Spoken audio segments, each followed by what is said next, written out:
Hi guys, I am Harshita and last video तक आ गए हैं हम। प्रिंसिपल ऑफ इनहेरिटेंस 30 मार्क्स का चैप्टर कंप्लीट होने वाला है। ये लास्ट क्लास है उसकी। लास्ट क्लास में हमने क्या किया था? पॉलीजेनिक इनहेरिटेंस एंड प्लियोट्रॉपी और sex determination in grasshopper, insects, birds, human being, ये सब बताया था मैंने। और most importantly haplodiploid relationship between haplodiploid relationship जो हनी की होती है। तो आज हमें क्या क्या करना है, आओ देख लेते हैं एक बार।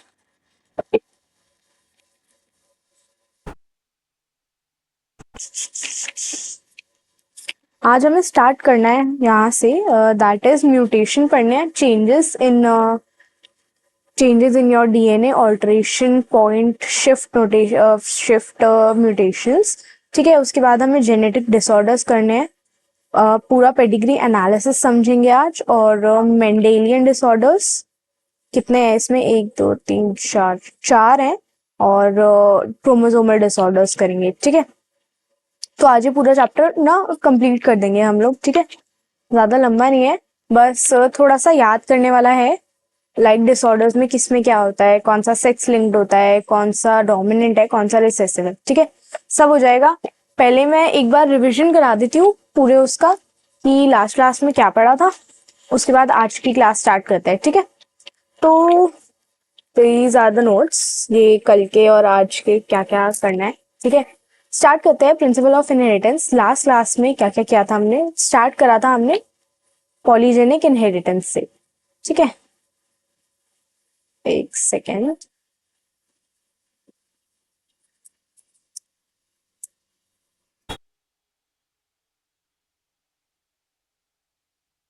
यस, सो कल वाली जो क्लास थी हमारी, उसमें हमने पॉलीजेनिक इनहेरिटेंस से स्टार्ट किया था। पॉली का मतलब क्या बताया था मैंने आपको? मेनी। जब एक ट्रेट को बहुत सारे जीन्स कंट्रोल कर रहे होते हैं तो उसे पॉलीजेनिक इनहेरिटेंस कहते हैं। उसका एक जो एग्जाम्पल हमने पढ़ा था दैट वाज ब्लड ग्रुप। ठीक है, no no no sorry, skin colour and height पढ़ा था। ठीक है, ब्लड ग्रुप तो कोडोमिनेंस का एग्जाम्पल था, जब दोनों ही इक्वली डोमिनेट करते हैं, जैसे blood group A and B दोनों इक्वली डोमिनेट करें। ठीक है, आज हमें लास्ट क्लास में हमने क्या पढ़ा था? Skin colour. जैसे हमारी कंट्री में ना कोई एक्सट्रीमली टॉल है और ना कोई शॉर्ट है, तो इंटरमीडिएट हाइट्स को पढ़ने के लिए, इंटरमीडिएट हाइट्स के लिए रिस्पॉन्सिबल क्या होते हैं? बहुत सारे जीन्स जब एक ही फैक्टर को कंट्रोल करते हैं, that is called as polygenic inheritance. अब हम स्किन कलर में आए थे कि A B and C skin colour को वो करते हैं, कोड करते हैं। तो capital A, capital B sorry, and capital C जो है हमारा, वो डोमिनेंट को कोड करता है। And small A, small B, small C हमारा रिसेसिव को कोड करता है। तो कैपिटल वाला डार्केस्ट स्किन कलर होगा और स्मॉल वाला लाइटेस्ट होगा। बट अगर capital A small A, capital B small B, capital C small होगा तो वो इंटरमीडिएट कलर होगा। ठीक है, बस यही था। प्लियोट्रॉपी में क्या था कि एक जीन बहुत सारे एक्सप्रेशन शो कर रहा है। इसका एग्जांपल मैंने बताया था फिनाइल कीटोन्यूरिया। फिनाइल कीटोन्यूरिया अब किसकी वजह से होता है? Due to mutation. म्यूटेशन कैसा होता है? सिंगल जीन, और होता किस पे? फिनाइल एनालीन हाइड्रोक्सिलेज पे। ठीक है, और ये करता क्या है? Skin pigmentation, mental retardation and hair loss. ठीक है, नेक्स्ट था हमारा सेक्स डिटर्मिनेशन। सेक्स डिटर्मिनेशन बताया किसने था? हैंकिंग सर ने बताया था इन ईयर 1891। फर्स्ट बताया था उन्होंने ग्रासहॉपर का, जिसमें स्पर्मेटोजेनेसिस में एक 50% जो होते हैं वो एक्स बॉडीज बेयर करते हैं, 50% नहीं करते। तो क्रोमोसोम सॉरी, द ग्रासहॉपर का क्या था? एक्सओ रिलेशनशिप था, जिसमें एक्सओ जो हेट्रोगेमेट्री है वो मेल के पास थी एंड एक्स एक्स फीमेल के पास थी। ठीक है, नेक्स्ट हमने पढ़ा था ह्यूमंस एंड ड्रोसोफिला का सेम था। एक्स वाई मेल के पास, मेल हेट्रोगेमेट्री, वो ही जेंडर डिसाइड करेगा। एंड जो फीमेल है वो एक्स एक्स होमोगेमेट्री, मतलब कि वो जेंडर डिसाइड नहीं करेगी। हेट्रो ही हमेशा जेंडर डिसाइड करता है। अब जरूरी नहीं है कि मेल ही हमेशा हेट्रो। जैसे कि नेक्स्ट एग्जांपल मैंने किससे बताया था? जो फीमेल हेट्रो थी, वो एग्जांपल था बर्ड्स का। बर्ड्स में क्या होता है कि फीमेल जो होती है ना, दैट द फीमेल्स आर, क्या हो गया? ये मूव क्यों नहीं कर रहा? So the females are hetero, मतलब कि फीमेल्स के पास डिफरेंट सेट्स होते हैं। और मेल्स के पास सेम सेक्स होते हैं, ठीक है। तो फीमेल जेंडर डिसाइड करती है। अब आता है सेक्स डिटर्मिनेशन। ह्यूमंस बता दिया था ऑटोसोमल 22 और एक सेक्स क्रोमोसोम, तो टोटल 46 क्रोमोसोम्स होते हैं। देन आपका हनी बी बताया था, हनी बी में मेल एंड फीमेल कैसे होते हैं। फीमेल ज्यादातर कौन सी होती है, क्वीन या वर्कर बीज, ठीक है। अब फीमेल कैसे फॉर्म होती है, स्पर्म्स एंड एग्स के फ्यूजन से, लेकिन मेल्स कैसे फॉर्म होते हैं, अनफर्टिलाइज्ड एग्स, जब पार्थिनोजेनेसिस की प्रोसेस से मेल्स फॉर्म होते हैं and males are generally drone.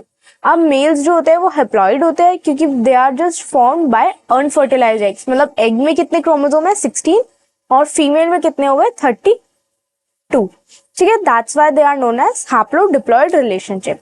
चलो ये पूरा मैंने एक बार आपको रिविजन करा दिया है कि क्या क्या हमने लास्ट क्लास में पढ़ा था। अब हम स्टार्ट करते हैं म्यूटेशन से, ठीक है। म्यूटेशन एक बहुत अच्छा टॉपिक है। सी बेसिकली म्यूटेशन होता क्या है, म्यूटेशन ना चेंजेस होते हैं। कैसे चेंजेस डीएनए में होते हैं, डीएनए में कैसे चेंज होते हैं, एक बेस पेयर से होती है या पूरे बेस पेयर के यूनिट से होती है, उसे फ्रेम शिफ्ट कहते हैं या पॉइंट शिफ्ट कहते हैं, ये सब पढ़ता है। बेसिकली म्यूटेशन क्या होती है, म्यूटेशन ना ऑल्टरेशन होती है कि how the gene is getting altered, DNA is getting altered, addition हो रहा है, सब्ट्रैक्शन हो रहा है, डिलीशन हो रहा है, क्या हो रहा है, ठीक है। इसे पढ़ना स्टार्ट करते हैं। Mutation is a phenomena which results in alternation of DNA sequence. Alternation मतलब छेड़छाड़, छेड़छाड़ जब डीएनए के सीक्वेंस में होती है उसे म्यूटेशन कहते हैं। दैट इज रिजल्ट, अब क्या होता है उससे, change in genotype and phenotype, दोनों में चेंजेस हो सकते हैं एक ऑर्गेनिज्म के। In addition to recombination, mutation is another phenomena leads to variation in DNA. अब अगर म्यूटेशन हो रही है मतलब डीएनए भी चेंज हो रहा है, डीएनए में वेरिएशन आ रहा है। अब हम देखते हैं इस वेरिएशन से क्या क्या होता है। कभी कभार डिसऑर्डर्स भी हो जाते हैं डीएनए में वेरिएशन आने में, ठीक है। As you will learn in chapter 5, one DNA runs in a helix. DNA runs in helix continuous form from one end to another in each chromatid. They are super highly coiled form. अब क्या, therefore loss is called as deletion and gain is called as insertion in the pair of DNA results in alternation in the chromosomes. अगर deletion होगा या insertion होगा, क्या होगा उसे, alternation होगी किसमें, आपके chromosomes में, ठीक है। Since genes are known to be located on chromosome, alternation in chromosome results in abnormalities and aberrations. अब समझते हैं इसको कि एब्रिएशंस क्या कॉज करती है। They are commonly observed in cancer cells, तो मतलब कैंसर भी हो सकता है इससे, ठीक है। In addition to the above, mutations are also arise due to changes in either single base pair of DNA. अगर सिंगल बेस पेयर में है तो उसे क्या कहेंगे, बताओ, पॉइंट म्यूटेशन। पॉइंट मतलब छोटा सा एंड सिंगल बेस पेयर मतलब छोटा सा, ठीक है। अब इसका एक famous example is sickle cell anaemia.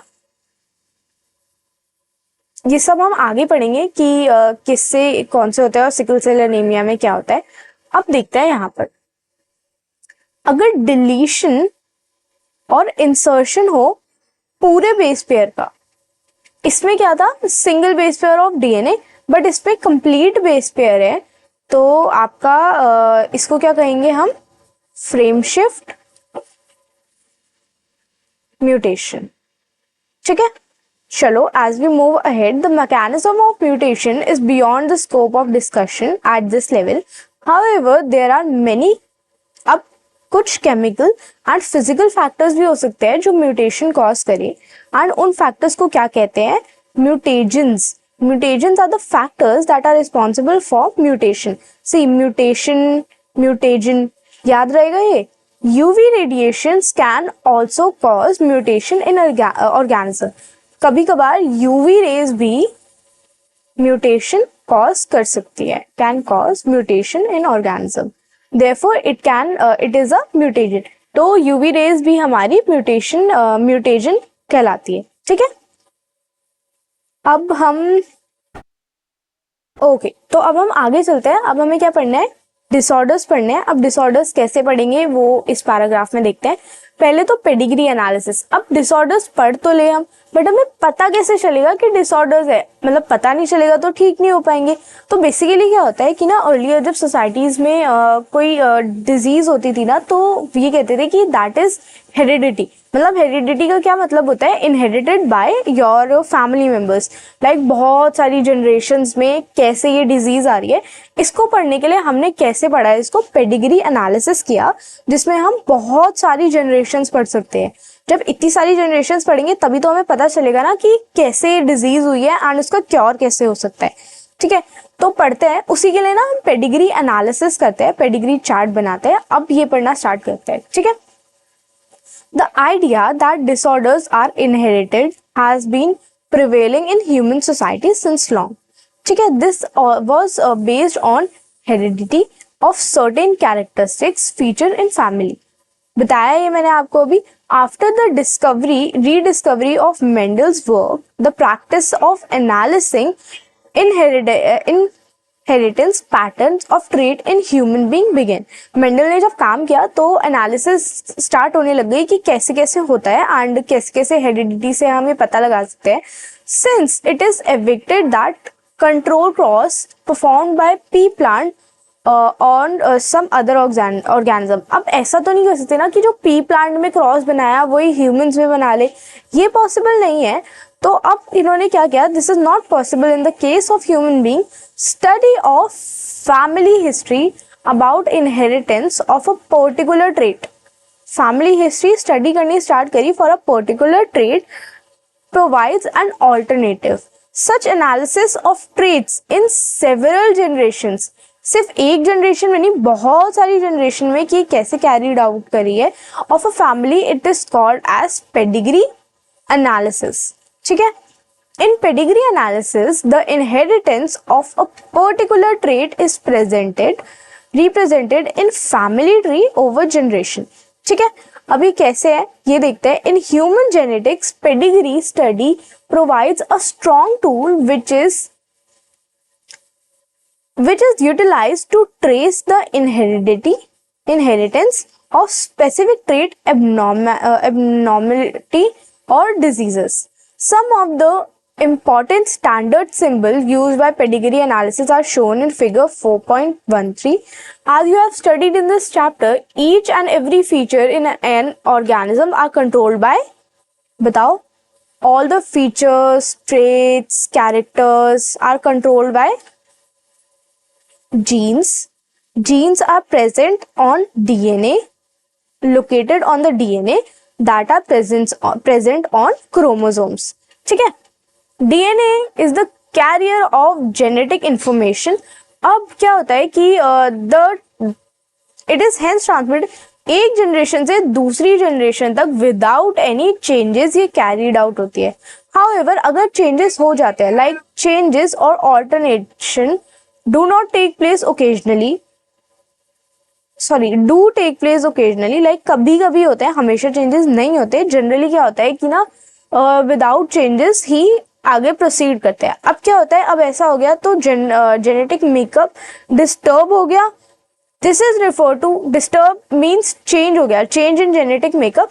और मैंने बताया था कि जो भी डीएनए में चेंजेस आएंगे उसे कहेंगे म्यूटेशन, एंड जो चीज चेंज करेगी उन्हें कहेंगे म्यूटेजेंस। ठीक है, the number of disorders in human beings has been found to be associated with inheritance, changed or alternated genes और chromosomes. ठीक है, अब हम ये पढ़ लेते हैं कि आपके द फेमस हमारे पेडिग्री वो क्या होते हैं। ओके, तो इससे थोड़ा सा ना याद रखना है क्योंकि ना पेडिग्री पर भी क्वेश्चंस आए हुए हैं। ठीक है, स्क्वायर जो होगा वो मेल रिप्रेजेंट करेगा, circle female. Neither square nor circle will going to represent gender unspecified. अब these are like uncolored are normal and red color are affected individuals. One line between male and female are mating. अगर दो line है मतलब mating between relatives. ठीक है, इसमें ज्यादातर क्या होता है ना कि अगर मीटिंग बिटवीन रिलेटिव्स में ना ज्यादातर डीएनए में प्रॉब्लम आती है, क्योंकि ज्यादातर क्या होता है ना कि अगर दोनों अलग अलग टाइप के हैं तो कुछ कुछ चीजें छुप जाती हैं, मतलब डोमिनेंट एंड रिसेसिव से। आगे करते हैं, चलो आगे बढ़ते हैं। Parents above and children below. अब क्या ये पेरेंट्स है, like father, mother, daughter and your son, ठीक है। अब नेक्स्ट वाले में है parents with male child affected, मतलब रेड मैंने बताया, जहां पर भी रेड होगा उसका मतलब क्या है, अफेक्टेड। ओके, अब नेक्स्ट वाला जो है हमारा, दिस इज 5 अनअफेक्टेड ऑफस्प्रिंग। ये दो नॉन कलर वाला आपका अनअफेक्टेड है, 5 मतलब 5 people and these are the offspring, ठीक है। ये थोड़ा सा एक बार देख लेना बस, क्या तो नहीं करने पड़ेंगे। Okay, so as we move ahead हमें मेंडेलियन डिसऑर्डर से स्टार्ट करना है। स्टार्ट करें। Broadly, genetic disorders may be grouped into two categories, Mendelian and chromosomal. Mendelian disorders are mainly determined by alteration or mutation in single gene. अगर alternation and mutation होती है single gene में, उसकी वजह से मेंडेलियन डिसऑर्डर्स हो जाता है, जैसे आपका पॉइंट शिफ्ट हो गया या फ्रेम म्यूटेशन हो गया, जिसमें मैंने सिकल सेल एनीमिया बताया था आपको। These disorders are transmitted to offspring on the same line as we studied in the principle of inheritance. The pattern of inheritance of such Mendelian disorders can be traced in a family by pedigree analysis. Pedigree analysis से हमें पता लग जाता है कि pattern of inheritance की कैसे ये डिजीज और डिसऑर्डर आ रहे हैं। Next, as we move ahead, most common Mendelian disorders are hemophilia, cystic fibrosis, sickle cell anemia, color blindness, phenylketonuria and thalassemia. अब बताओ इसमें से हमने कौन से सुने हुए हैं। पहले हमने इसमें से सिकल सेल एनीमिया बताया था पॉइंट म्यूटेशन में, और फिनाइलकीटोन्यूरिया होता है सिंगल जीन म्यूटेशन, जब फिनाइल एनालीन हाइड्रोक्सिलेज में म्यूटेशन होता है, ठीक है। 1 2 3 4 हमें अभी फ्रेश पढ़ने, ठीक है। It is also important to mention here that such Mendelian disorders में बी डोमिनेंट, ये डोमिनेंट भी हो सकते हैं, ये रिसेसिव भी हो सकते हैं। By a pedigree analysis, one can easily understand whether the traits in question is dominant or recessive. Similarly, the traits may be also linked on sex chromosome. अब ये क्या कह रहा है कि जो disorders है ना वो या तो sex linked हो सकते हैं, like क्रोमोसोम पे हो सकते हैं। ओह, एक सेकेंड।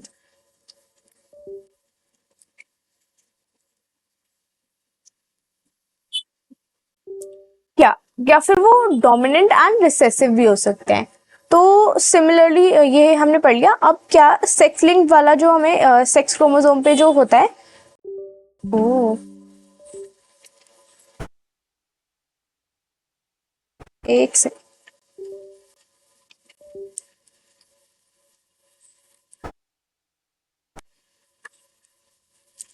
ओके, तो उसका सेक्स क्रोमोसोम वाले का एक एग्जांपल बताया था हेमोफीलिया में। इट इज एविक्टेड that X linked recessive traits shown transmission for carrier female to progeny. X linked recessive जो होता है ना वो फीमेल टू मेल प्रोजेनी में ट्रांसफर होता है। A representation of pedigree is shown in figure 4.14 for dominant and recessive traits. Discuss with your teacher and design a pedigree for characters. चलो ये एक बार देखते हैं हम।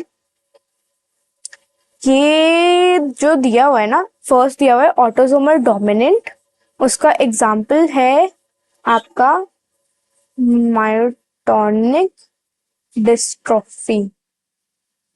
इस पे भी ना मैंने एक क्वेश्चन देखा था, आई डोंट रिमेम्बर वो नीट में था या क्लास 12th में था। इस पे ना एग्जैक्टली में डिजीज नहीं बता रखी, लेकिन क्या क्वेश्चन में दे देते हैं ना कि ऑटोसोमल डोमिनेंट डिजीज बतानी है आपको, तो और मेरे ख्याल से कोई नहीं है ऑटोसोमल डोमिनेंट, सिर्फ यही है ये डिस्ट्रॉफी वाली, मायोटोनिक डिस्ट्रॉफी, ये वाला क्वेश्चन मैंने देखा हुआ है, मैं आपको श्योर या क्वेश्चन में दिखा दूंगी, बट ये वाला क्वेश्चन आया हुआ है कि ये सिर्फ इसी में मेंशन्ड है, लाइक सिर्फ ये इस बॉक्स में ही मेंशन्ड है कि ऑटोसोमल डोमिनेंट कौन सा है। इसका आंसर ये याद रखना प्लीज, ठीक है। इसकी पूरी डिजीज नहीं दे रखी, लेकिन ये इंपॉर्टेंट है, ठीक है। अब देखते हैं कि ये डोमिनेंट, ये वाला जो है पेडिग्री वाला एनालिसिस कि ये मायोटिक डिस्ट्रॉफी का है, एंड सेकेंड रिसेसिव वाला किसका है, सिकल सेल एनीमिया का।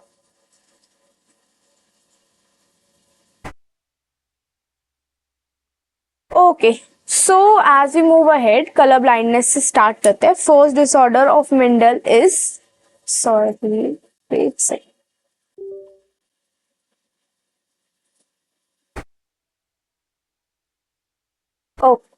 तो फर्स्ट डिसऑर्डर से स्टार्ट करते हैं हम, that is your colour blindness. Colour blindness में बेसिकली क्या होता है कि पूरा दिखना बंद नहीं हो जाता, रेड एंड ग्रीन कलर के बीच में ना डिस्टिंग्विश नहीं कर पाती है आईज, ठीक है। तो स्टार्ट करते हैं। It is a sex linked recessive disorders. मैंने ये सारे लिखवाऊंगी आपको कि कौन सा सेक्स लिंक्ड है, कौन सा क्रोमोसोमल है, कौन सा एक्स लिंक्ड है, कैसा है, ठीक है। बस हम इसे पहले हाईलाइट कर लेते हैं, उसके बाद मैं आपको लिखवाती चलूंगी। Sex linked recessive disorder due to defect in either of red or green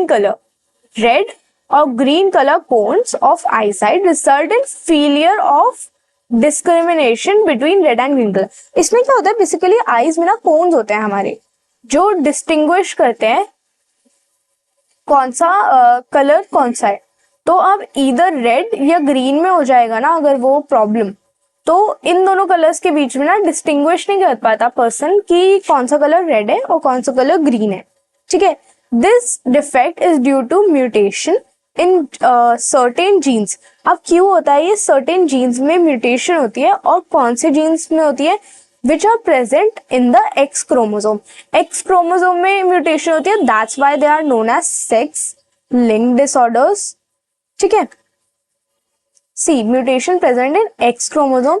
It occurs in about 8% in males and 0.4% in females.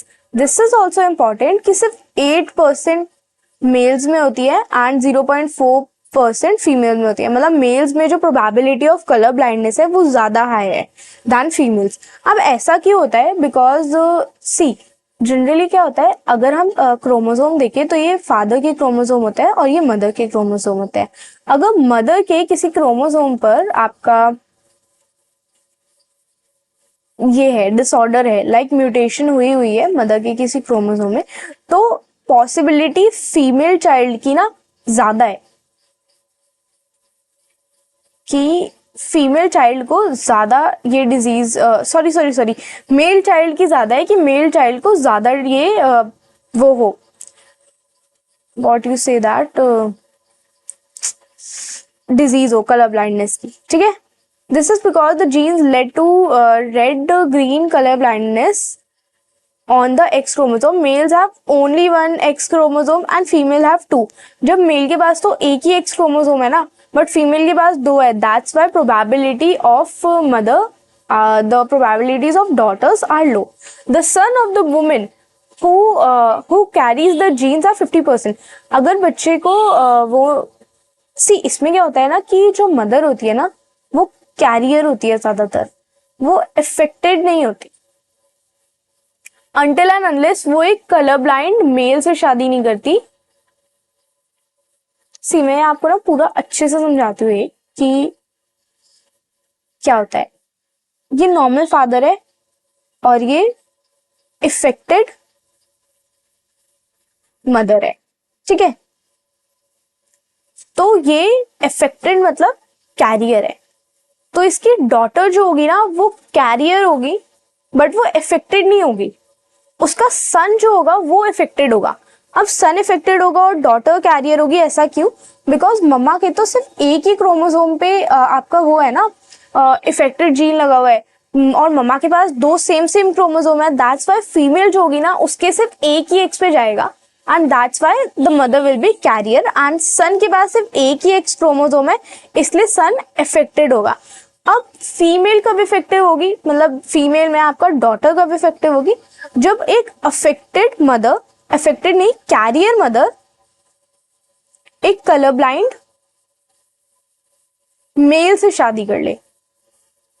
अगर इन दोनों ने शादी करी और इनकी डॉटर हुई तो पॉसिबिलिटीज है कि डॉटर अफेक्टेड होगी। ठीक है, आई होप ये आपको समझ में आया, नहीं आया तो प्लीज लेट मी नो, मैं फिर से समझाऊंगी एक बार। The mother is not herself colorblind because gene is recessive। मैंने बताया था ना यहाँ पे सेक्स लिंक्ड रिसेसिव डिसऑर्डर है। This means that in effect is suppressed by her matching dominant normal gene। अब रिसेसिव क्या है कि जो ममा का क्रोमोसोम है ना वो रिसेसिव है और सप्रेस किससे हो रहा है, डोमिनेंट वाला जो उनका वो है ना जीन वो नॉर्मल है, तो जो नॉर्मल जीन है वो अफेक्टेड जीन को सप्रेस कर रहा है। ठीक है, a daughter will not normally B colour blind, daughter normally colour blind नहीं होगी unless her mother is a carrier and her father is color blind। बताया मैंने अभी आपको कि सिर्फ वो जो डॉटर है वो तभी कलर ब्लाइंड हो सकती है if her mother is a carrier and her father is color blind। ठीक है, नेक्स्ट पढ़ते हैं, हम आगे बढ़ते हैं हीमोफीलिया पे। हीमोफीलिया में क्या होता है, haemophilia is also a sex linked recessive disorder. ठीक है, which shows it transmission from unaffected female to male। इसमें भी क्या होता है, unaffected से मेल जेनी में ट्रांसफर होते हैं। has been widely studied in the disease a single protein that is a part of cascade of protein involved in clotting of blood is affected। Basically haemophilia में क्या होता है ना कि अगर आपके हाथ पे थोड़ा सा कट लग गया तो खून बहता ही रहेगा, बिकॉज क्लॉटिंग फैक्टर जो होता है ना वो इफेक्ट हो जाता है, मतलब वो खून बहता ही रहेगा बहता ही रहेगा। अगर आपको हीमोफीलिया है तो क्लॉटिंग होनी मुश्किल हो जाएगी। See due to this in an effective individual a simple cut will result in non stop bleeding, मतलब ब्लीडिंग जो होगी वो रुकेगी ही नहीं। The heterozygous female carrier of a hemophilia may transmit the disease to son, like a mother can transmit the disease to son. Son gets the disease from mother if affected. No, if carrier. Possibility of female become hemophilia is extremely rare because mothers of such females has to be at least a carrier and the father should be hemophilic। अब इसमें क्या मैंने last वाले case में क्या बताया था, जो भी सेक्स लिंक्ड रिसेसिव होगी उसमें एक ही कंडीशन पे female child your daughter can be affected, अगर मम्मा जो मदर है उसकी वो कैरियर है एंड फादर हीमोफिलिक है। ठीक है, तभी होगा। अब यहाँ पर एक एग्जाम्पल दिया हुआ है, the family pedigree of Queen Victoria shows a number of haemophilic descendants as she was a carrier of this disease. Queen Victoria was carrier of this disease और उनकी फैमिली ट्री में ये देखा हुआ है। अब नेक्स्ट वीक पे चलते हैं हम sickle cell anaemia. Sickle cell anaemia हमारी ऑटोजोम लिंक्ड है, सेक्स लिंक नहीं है ये, लेकिन ये भी रिसेसिव है। ठीक है, कम लेट्स सी दिस। इसमें जनरली क्या होता है ना, शेप जो होती है ना सेल्स की वो चेंज हो जाती है। सिकल सेल बीमार हो जाते हैं sales. That can be transmitted from parents to offspring when both the parents are carriers। मतलब अगर दोनों पेरेंट्स कैरियर होंगे तभी वो डिजीज ट्रांसमिट होगी। The disease is controlled by single pair of genes that is HbA and HbS। Out of the 3 possible genotypes, only homozygous individual for HbS shows the diseased phenotype and heterozygous individual appear as unaffected.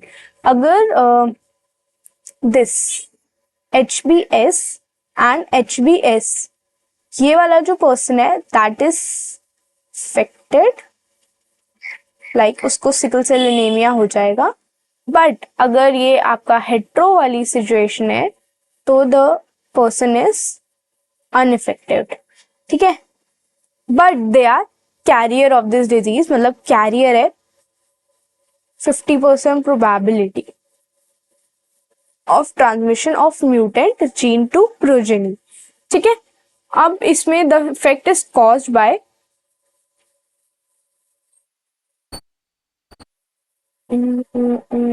Green ले लेते हैं. हाँ, this effect is caused by substitution of glutamic acid by valine, yeah, by valine on 6th position of beta globin chain. ठीक है, this substitution of amino acid in globin protein result due to single base pair substitution at the 6th codon of beta globin GAG to GUG. The mutant hemoglobin molecules undergo polymerization under low oxygen tension, causing the change in shape of the RBCs. Shape of RBCs biconcave, or then they become sickle-like. That's why that they are known as sickle cell anemia, because the cell becomes sickle like. ठीक है, अब आगे चलते हैं phenyl ketonuria पे. मैं वापस आऊंगी इस पे और मेन पॉइंट्स इस पे लिखवा दूंगी. थोड़ी सी लंबी हो सकती है आज की क्लास, बट पूरा कंप्लीट करेंगे, कुछ छोड़ेंगे नहीं आज की क्लास में. पूरा चैप्टर एक ही बारी में ना आप कंप्लीट कर लेंगे, नेक्स्ट क्लास के लिए कुछ नहीं रखेंगे. देन योर फिनाइल कीटोन्यूरिया, मैंने बताया था आपको फिनाइल एनालीन हाइड्रोक्सिलेज पे होता है. This inborn error of metabolism is also inherited as autosomal recessive trait. The affected individual lacks an enzyme that converts amino acid phenylalanine to tyrosine. अब इसमें क्या है कि एक एंजाइम में ना वो लैक करता है जो फिनाइल एनालीन को टायरोसिन में कन्वर्ट करता है. This result in accumulation of phenylalanine into phenyl pyruvic acid. वो accumulate and convert होता रहता है phenyl pyruvic acid में, जिसकी वजह से brain result in mental retardation, और इसकी वजह से there are also excreted through urine because of the poor absorption of kidney, that also harms your kidney. ठीक है, then we come to thalassemia. green अच्छा लग रहा है, let's change the color.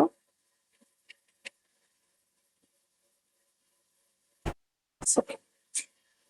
This is also autosomal linked recessive blood disease. ठीक है, transmitted from father to offspring when both the parents are affected. Recessive है मतलब कि दोनों पेरेंट्स को इफेक्टिव होना जरूरी है. डोमिनेंट होता है तो सिर्फ अगर एक पेरेंट भी इफेक्टेड है तो नेक्स्ट प्रोजेनी में डिजीज जा सकती है. ठीक है, the defect could be due to either mutation or deletion which ultimately result in reduced rate of synthesis of. अब ये होता क्यों है? reduced rate of synthesis of one of the globulin alpha और बीटा चेन. अब alpha beta में अलग अलग है, अल्फा और बीटा में अलग अलग डिजीजेस होती है, alpha thalassaemia and beta thalassaemia, that make up globulin. This result in formation of abnormal hemoglobin molecules, result into anemia which is characteristic of this disease. Thalassaemia can be classified according to which the chain of globulin is affected. जैसे मैंने बताया था कि alpha beta अलग अलग होती है, alpha chain पे इफेक्ट होगा तो अल्फा थैलेसीमिया होगा, थैलेसीमिया होगा, और बीटा पे होगा तो बीटा होगा। ठीक है। Thalassaemia is controlled by two closely linked genes, that is HbA1 and HbA2. On chromosome 16 of each parent, it is observed due to mutation of deletion of one or more of the four genes. अब इसमें क्या बता रहे हैं ये कि 16th chromosome of parent में either deletion होगा जिसकी वजह से ये डिजीज कॉज होगी, the more gene effect the less alpha globulin are produce. 1 से 4 जीन्स इफेक्ट हो सकते हैं, जितने ज्यादा जीन्स इफेक्ट होंगे उतना कम अल्फा ग्लोबुलिन प्रोड्यूस होगा। ठीक है। While beta thalassemia is controlled by HBB on chromosome number 11, ये जो मैंने बताया आपका that is HbA का बताया और that is of alpha। अब मैं बता रही हूँ आपको बीटा में HbB कंट्रोल होता है और होता कौन से क्रोमोसोम पे है, chromosome number 11 of each parent occur due to mutation of one or both the genes। इसमें कितने थे, 1 से 4 हो सकता था, बट इसमें either 1 or both the genes। Thalassemia differ from sickle cell anemia in that the former is a quantitative problem of synthesis of too few globulin molecules which are later qualitative problem of synthesis। इसमें क्या होता है, incorrect functioning of globulin होती है। ठीक है। तो आपके यहाँ पर मेंडेलियन डिसऑर्डर्स कंप्लीट हो चुके हैं। हम एक बार और सारे पढ़ लेते हैं, उसके बाद एक बार और सारा रिवाइज कर लेते हैं, उसके बाद हम चलेंगे क्रोमोसोमल डिसऑर्डर्स पे। ठीक है। हम लोगों ने स्टार्ट किया था कलर ब्लाइंडनेस से। नहीं, एक चीज हम भूल जाएंगे, ये भी लिख ही लेते हैं हम। योर फर्स्ट नेम या myotonic dystrophy, the only disease in NCERT that is dominant. ठीक है, इंपॉर्टेंट है, याद रखनी है। ये ऑटोसोमल डोमिनेंट है। ये क्या हो रहा है, क्यों नीचे नीचे हो जा रहा है। ठीक है, ऑटोसोमल डोमिनेंट है। अब मैं पेडिग्री पे आते हैं हम और देखते हैं। मैंने क्या बताया था, जो डोमिनेंट होगी ना उसमें एक भी पेरेंट अगर इफेक्टेड है तो डिजीज प्रोजेनी तक चली जाएगी, बट अगर रिसेसिव है तो इसमें दोनों पेरेंट्स को इफेक्टेड होना जरूरी है, तभी प्रोजेनी तक जाएगी। ठीक है। स्टार्ट किया था हमने सिकल सेल एनीमिया से। सिकल सेल एनीमिया हमारा autosomal recessive disorder, autosomal recessive नहीं, सेक्स लिंक्ड रिसेसिव डिसऑर्डर है। पहले ना हम एक काम करते हैं, ऑटोसोमल और सेक्स लिंक्ड को ना अलग अलग लिख लेते हैं। Autosomal and your sex linked. Recessive ही पढ़ाए हैं इसमें ऑलमोस्ट सारे, सिर्फ एक ही डोमिनेंट था। और जनरली ना बच्चे ये छोड़ देते हैं और इसमें से क्वेश्चन आ जाता है। ठीक है। अब ऑटोसोमल में हम बाद में आते हैं, पहले हम ये लिख लेते हैं। सेक्स लिंक का पहला था हमारा कलर ब्लाइंडनेस। इसमें क्या होता है, ग्रीन और रेड कोन्स में हम डिस्टिंग्विश नहीं कर पाते एंड दैट्स व्हाई ग्रीन और रेड कलर में डिस्टिंग्विश करने में दिक्कत होती है।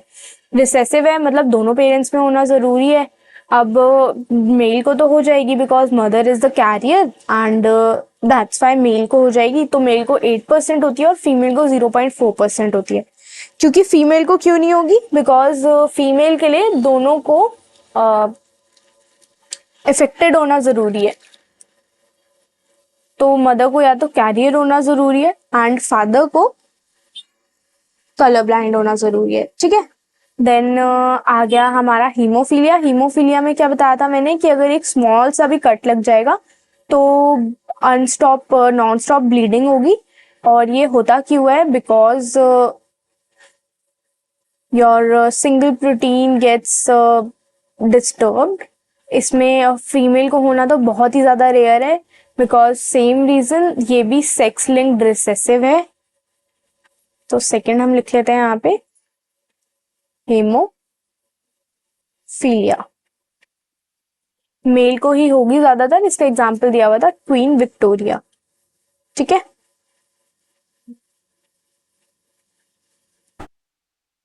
लास्ट वाला हमारा है sickle cell anaemia. Sickle cell anaemia is autosomal recessive. ये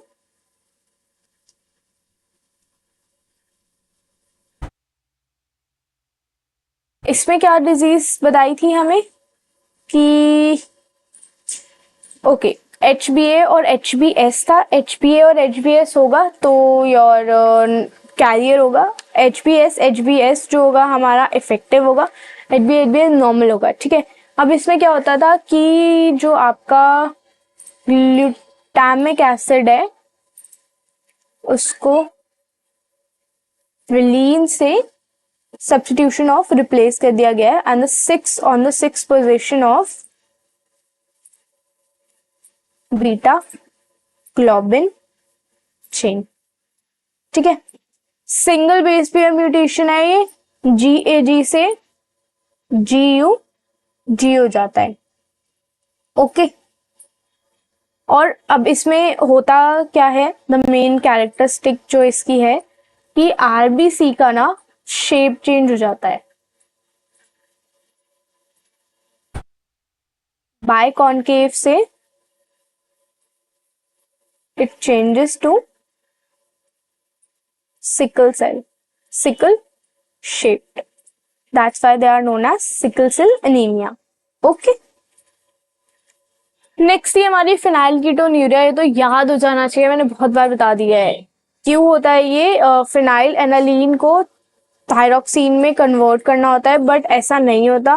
फिनाइल एनालीन हाइड्रोक्सिलेज पे इफेक्ट होता है। और बताओ ये किसका एग्जाम्पल था, ये प्लियोट्रॉपी का एग्जाम्पल था। इसमें क्या होता है कि एक्यूमुलेशन हो जाता है फिनाइल पायरुविक एसिड का ब्रेन में, उसकी वजह से मेंटल रिटार्डेशन एंड किडनी में दिक्कत होती है, hair loss and skin pigmentation, okay. Here we come to the last disease, that is thalassemia। दो तरीके की होती है, अल्फा एंड बीटा। अल्फा वाली पढ़ते हैं हम। अल्फा वाली होती है HbA से on 16th chromosome. 1 to 4 genes can be affected. जितने ज्यादा जीन्स अफेक्टेड होंगे उतनी ही ज्यादा अल्फा आपकी अल्फा ग्लोबिन प्रोड्यूस होगी। बीटा वाले में HbB होगी। 11th chromosome will be effect, one or the another chromosome ही इफेक्ट हो सकता है। और इनकरेक्ट फंक्शनिंग ऑफ ग्लोबुलिन होती है। Okay, so we have covered the Mendelian disorders. Next चलते हैं हम क्रोमोसोमल डिसऑर्डर्स पे। इस चैप्टर का लास्ट टॉपिक या इस चैप्टर का last topic is your Mendelian disorders. इसको बढ़ते हैं। Chromosomal disorders. The chromosomal disorders, on the other hand, are caused due to absence or excess or abnormal arrangement of one or more chromosome. अभी क्या होता है कि या तो कोई क्रोमोसोम कम है क्या ज़्यादा है या एबनॉर्मल है, इसकी वजह से होते हैं। Failure of segregation of chromatid during cell division, like chromatid अगर सेग्रीगेट नहीं हुआ, that result in gain or loss of chromosome are known as aneuploidy. Example is your Down syndrome. Result in, अब इसमें बेसिकली क्या होता है कि this result in extra copy of chromosome number 21, जिसकी वजह से डाउन सिंड्रोम होता है। बट टर्नर सिंड्रोम में क्या होता है, loss of a chromosome, X chromosome loss हो जाता है in females. Failure of cytokinesis after telophase, cytokinesis में failure in the cell division results into this increase in the whole set of chromosome. Increase हो जाएगा तो polyploidy और decrease हो जाएगा तो एनेप्लॉइडी, ठीक है। This condition is often seen in plants. The total number of chromosome in normal human cells are 46, 23 pairs from mother, 23 from father, 22 are autosomes and 1 pair of chromosomes are the sex chromosome. Sometimes, though rarely, either of the additional copy of the chromosomes may be included in individual. अब कुछ diseases भी मतलब diseases नहीं, बीमारियां type हो सकती हैं। बीमारियां क्या, कैरेक्टरिस्टिक्स की, ये कैरेक्टरिस्टिक्स है डाउन सिंड्रोम की, ये हम देखेंगे जब डाउन सिंड्रोम पढ़ेंगे। इंडिविजुअल में lack in one or any one pair of chromosomes, this situation is called as trisomy or monosomy of chromosome respectively. Such situation leads to very serious consequences in individual. Down syndrome, Turner syndromes, Klinefelter syndrome are some common example of chromosomal disorders.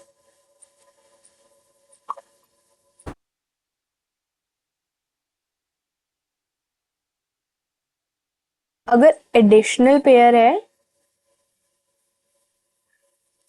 तो कौन सा होगा, trisomy, और अगर lack in pair है तो होगा monosomy, ठीक है। और what's that, lack in pair, ठीक है। चलो स्टार्ट करते हैं डाउन सिंड्रोम से। This case of genetic disorder is present of additional copy of chromosome number 21. Additional बताया था मैंने, trisomy of chromosome number 21. This disorder was first described by Langton Down. That's why this is known as Down syndrome. In 1866, year याद करना बहुत ज्यादा important नहीं है। The affected individual is short statured with a small round head, fluted tongue, and partially open mouth. Palms are broad with characteristic palm crease. Physical psychomotor and mental development is retarded. These are the features. Congenital heart disease हो सकती है, big and wrinkle टंग हो सकती है, round flat face हो सकता है, flat back of the head हो सकता है, loops on the finger tip and palm crease. अब हम इसे एक बार लिख लेते हैं, डाउन सिंड्रोम लिख के।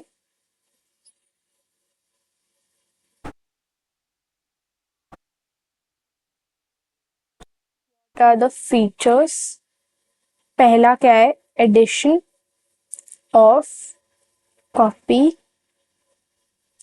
of chromosome number, CNS chromosome number 21. Langdon Down ने ये दिया था। इसमें क्या है आपका, first small round head that can be flat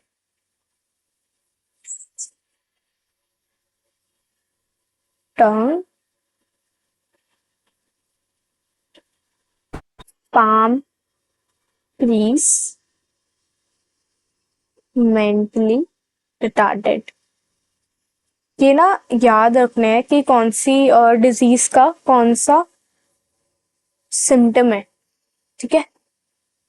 then we move ahead to Klinefelter's filters syndrome. This genetic disease is also caused due to presence of addition number of X chromosomes। तो अब इसमें क्या होता है कि ना mail को होती है ये XY मेल के पास है, तो अब इसमें addition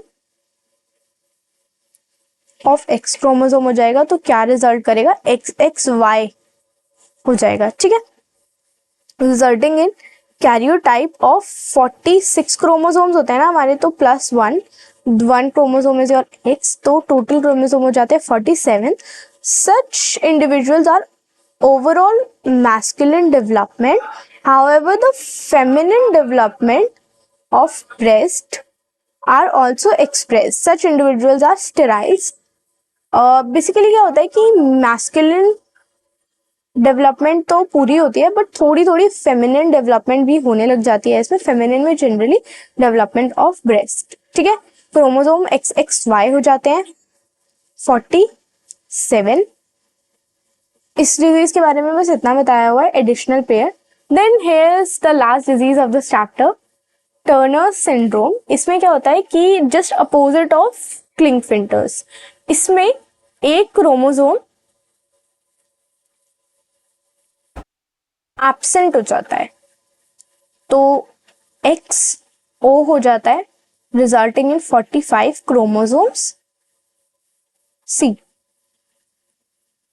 females are sterile, ovaries are rudimentary, besides other feature including lack of secondary sexual characters, ठीक है। So and we came at the end of this chapter। So finally the chapter is over। ये थोड़ा सा लंबा chapter था, इसे थोड़ा सा मन लगा के पढ़ो, but this chapter is worth it. 30 marks का चैप्टर मिनिमम आएगा, 12th में हो तो भी बहुत इंपॉर्टेंट चैप्टर है जेनेटिक्स का, one of the most important chapter of class 12 biology, ठीक है। प्लीज ध्यान लगा के पढ़ो, मैंने पूरा चैप्टर एक बार आपको पढ़ा दिया है। अब आप मुझे बताओ कि नेक्स्ट क्लास में क्या करना है। चैप्टर नंबर 6 करें, या मेरी पुरानी एनसीईआरटी है ना, तो अब तो चैप्टर एक काट दिया। मॉलिक्यूलर बेसिस ऑफ इनहेरिटेंस करना है या कोई और चैप्टर करना है, जस्ट लेट मी नो। अगर मॉलिक्यूलर बेसिस ऑफ इनहेरिटेंस करेंगे तो फिर लाइन से करेंगे। मॉलिक्यूलर बेसिस ऑफ इनहेरिटेंस भी बहुत इंपॉर्टेंट चैप्टर है, थोड़ा सा बड़ा है लेकिन ये भी बहुत हाई वेटेज का चैप्टर है, बस इसको थोड़ा सा ना दिमाग खोल के पढ़ना पड़ेगा। बाकी इफ यू वांट कि summary and question answers discuss हो तो हम नेक्स्ट क्लास में वो भी कर सकते हैं। तो डिसाइड कि नेक्स्ट क्लास में समरी और एक्सरसाइज करनी है, बैक एक्सरसाइज, और चैप्टर नंबर 6 करना है या कोई और चैप्टर करना है, ठीक है। मेरे को कमेंट सेक्शन में बता देना कि नेक्स्ट क्लास में क्या करना है। अगर इस चैप्टर से कोई भी डाउट है किसी भी टॉपिक में, just give me a comment कि ये टॉपिक समझ नहीं आया या फिर इसमें डाउट है, तो मैं नेक्स्ट वीडियो उसकी बना दूंगी, ठीक है। तो all the best for your future, पढ़ते रहो, और ठीक है, इस क्लास में इतना ही करते हैं, नेक्स्ट क्लास में मिलते हैं, ठीक है। चलो बाय।